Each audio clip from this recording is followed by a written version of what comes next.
Good morning दोस्तों, मेरा नाम है आयुष आनंद और आप सभी का स्वागत है मनी मनी चैनल पर। ये सीरीज का दूसरा वीडियो है। पिछले वीडियो में हमने बात किया था कि किन लोगों को इनकम टैक्स रिटर्न फाइल करना चाहिए और उससे क्या क्या बेनिफिट्स है। और इस वीडियो में हमको बात करना है कि 5 important documents required for filing income tax return. So let's start from number 1, that is form 16। अगर आप सैलरीड एम्प्लॉय हैं तो आप अपने एम्प्लॉयर से फॉर्म 16 मांग सकते हैं।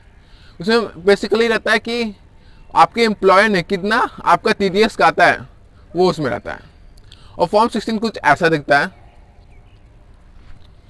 उसमें रहता है कि आपको ग्रॉस सैलरी कितना है, फिर आपने कितना का डिडक्शन लिया, उस पर कितना एग्जेम्पशन है, कितना परक्यूसिट्स है, और ये सब कुछ कैलकुलेट करने के बाद आपका नेट सैलरी आता है, income under the head salaries, और वो आपको फिल करना होता है जब आप इनकम टैक्स रिटर्न फाइल कर रहे होता है। दूसरा है इंटरेस्ट सर्टिफिकेट। उसमें दो बातें, पहला है इंटरेस्ट ऑन FD और दूसरा है इंटरेस्ट ऑन होम लोन। पहले इंटरेस्ट ऑन FD का बात कर लेते हैं हम लोग। तो मान लेते हैं कि आपने कोई FD किया है और उस पर इंटरेस्ट है 3000 का, लेकिन उस पर TDS नहीं लगेगा, क्योंकि TDS 5000 से ऊपर रहता आपका इंटरेस्ट, तब TDS लगता, लेकिन ये कम है इसलिए इस पर TDS नहीं लगेगा। तो इसका मतलब क्या, ये इस पर टैक्स भी नहीं लगेगा? ऐसा बात नहीं, इस पर टैक्स लगेगा।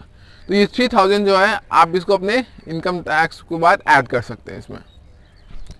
और ये आपको कैसे पता चलेगा कितना इंटरेस्ट है कितना नहीं? तो ये आपको इंटरेस्ट सर्टिफिकेट से पता चलेगा, और ये आप अपने बैंक में जाके इंटरेस्ट सर्टिफिकेट मांग सकते हैं, और ये कुछ ऐसा दिखता है। अब बात कर लेते हैं इंटरेस्ट ऑन होम लोन। इसका क्या है? तो इससे आपको डिडक्शन मिलता है, इससे आपको फायदा होगा। Section 24B under house property 2 lakh तक का डिडक्शन मिल जाता है आपको इंटरेस्ट का। अगर मान लीजिए आपने कोई लोन लिया है तो उसका जो प्रिंसिपल अमाउंट है उसका डिडक्शन मिलेगा आपको 80C में, और उसका जो इंटरेस्ट है, इंटरेस्ट का डिडक्शन मिलेगा आपको 24B में अंडर हाउस प्रॉपर्टी। और ये कुछ ऐसा दिखता है, और ये भी आपने जहाँ से लोन लिया है वहाँ से आप अपने बैंक से ले सकते हैं इसको। तीसरा है फॉर्म 26AS। इसमें क्या है कि आपका जो TDS कहाँ से करता है, कौन कौन काटता है, इस सबका डिटेल्स रहता है इसमें। मान लेते हैं कि आप एक सैलरीड एम्प्लॉय है, तो आपके एम्प्लॉयर ने जो आपके सैलरी पे TDS काटा वो फॉर्म 26AS में रहता है। मान लेते हैं कि आपने कोई FD किया है और उसमें इंटरेस्ट मिल रहा है 5000 से ऊपर है, तो उस पर जो TDS कटेगा वो उसमें फॉर्म 26AS में रहेगा। आप मान लीजिए कोई कॉन्फ्रेंस में गए एज अ गेस्ट और वहाँ पे आपको फी मिला, तो ऑर्गेनाइजर आपको TDS काट के देगा, और वो भी फॉर्म 26AS में रहेगा।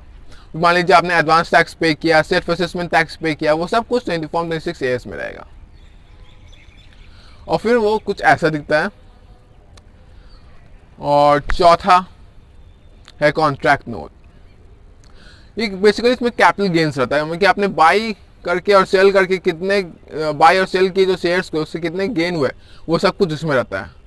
बेसिकली आपको उसमें कंसोल में जाके प्रॉफिट एंड लॉस टैब में जाना होगा, आपको मिल जाएगा, लेकिन वो कंसोलिडेटेड फॉर्म में रहता है। तो उसमें आपको बाइफर्केशन करना होगा LTCG STCG में, मतलब लॉन्ग टर्म कैपिटल गेन्स और शॉर्ट टर्म कैपिटल गेन्स में खुद से, ठीक है। और फिफ्थ और लास्ट आधार कार्ड। आधार कार्ड आपको चाहिए होगा, आधार नंबर चाहिए होगा आपको बेसिकली अपना इनकम टैक्स रिटर्न फाइल करने के लिए। तो आप जब भी अपना इनकम टैक्स रिटर्न फाइल करने बैठे तो ये 5 डॉक्यूमेंट जरूर से लेके बैठे, नहीं तो आपको दौड़ा दौड़ी करना पड़ेगा। और इनकम टैक्स रिटर्न फाइल करने का डेट भी काफ़ी नज़दीक आ गया है, तो जाएं और जल्दी से अपना इनकम टैक्स रिटर्न फाइल करें।